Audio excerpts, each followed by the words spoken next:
Bonjour à tous et à toutes, c'est un plaisir de vous retrouver cet après-midi dans un reportage traitant d'un sujet poignant, au cœur de notre société, les utopies réalistes. Nous aborderons plus particulièrement la question de la semaine de 15 heures. Nous ferons intervenir dans cet article deux experts très compétents. Dans un monde où les heures de travail ne cessent d'augmenter, où les responsabilités sont décuplées, des activités fondamentales telles que le sommeil, la recherche du bien-être, le social et l'éducation sont mises de côté, au péril de notre société, nos valeurs et l'humanité. Expert X et professeur Y nous racontent à travers quelques questions l'élaboration de la cité utopique Chronos. Maintenant.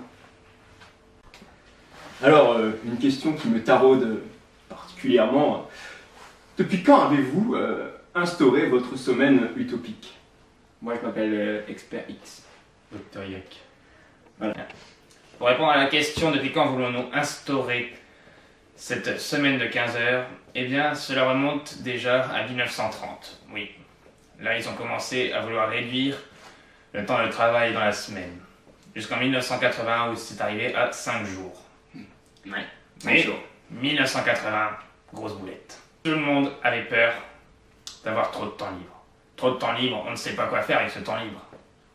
Donc, cette idée a été abandonnée. Oubliée, effacée. Mais nous, à la Cité Chronos, nous allons continuer. Alors, une question que on pourrait se poser légitimement. N'y a-t-il pas de problème au niveau du salaire? Quand même. Moins d'heures signifie moins d'argent, non? Justement, lorsque le prix à l'unité baisse, nous pouvons nous permettre, en tout cas un employeur, de payer ses employés au même salaire pour un employé de 6 heures semaine ou un employé qui travaille 8 heures semaine. Donc, Kellogg a fait des recherches et il a prouvé, par A plus B, que la productivité et l'efficacité d'un employé étaient largement supérieures lorsqu'il travaillait moins. Ceci s'explique par le fait qu'il soit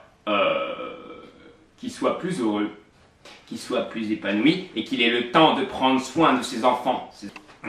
Ford a également mené des expériences qui consistent au fait que, tout simplement, faire travailler ses ouvriers 60 heures semaine était plus productif, certes, oui, mais seulement pour 4 semaines. Et oui, 4 semaines. Alors que si l'on faisait travailler moins ses ouvriers, on pourrait tout simplement avoir des résultats meilleurs, à long terme, je parle. Donc, étant donné l'évolution de la technologie, on peut clairement affirmer que 15 heures semaine sera suffisant pour l'ensemble des sociétés actives. Voilà.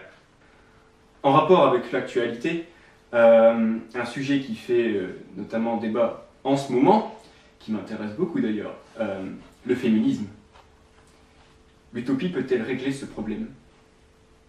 Eh bien, ravi que vous nous posiez la question, effectivement. Suite à la révolution féministe, les femmes ont pris une grande part dans les marchés du travail. Effectivement, dans notre société, les femmes et les hommes sont plus égalitaires au niveau du salaire, mais également au niveau des tâches ménagères. Étant donné que la femme fait partie intégrante du marché, l'homme a également plus de temps pour se consacrer à ses enfants, à la cuisine ou encore à d'autres choses. Et finalement, étant donné la masse de temps libre supplémentaire, comment les gens s'occupent-ils? Que trouvent-ils à faire? N'y a-t-il pas une sorte de flemmardisation? Ils se consacrent à différentes choses comme l'éducation, les relations sociales, faire à manger et consommer ses repas. Comme notamment disait Karl Marx, je me réjouis à l'idée du jour où chacun aurait le temps de chasser le matin, de pêcher l'après-midi, de s'occuper d'élevage le soir et s'adonner à la critique après un repas, sans jamais devenir chasseur, pêcheur, berger et critique. Un dernier mot, une conclusion peut-être? Chronos, c'est vraiment un projet qui paraît fou, mais Ça fonctionne. notre société, non. La société dans laquelle vous vivez résulte de beaucoup de projets utopistes, tels que la démocratie, la liberté, ou encore l'égalité. Il suffit d'en parler, de créer des ouvrages.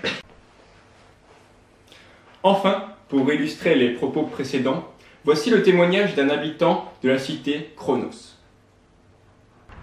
Avant, quand j'habitais à Varneto, et bon, j'avais pas beaucoup de temps pour moi avant la semaine de 15 heures. Mais depuis que j'ai déménagé ici, j'ai eu le temps de trouver un hobby.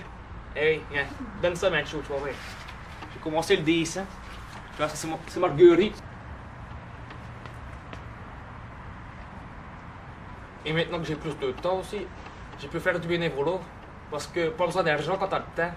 Hein?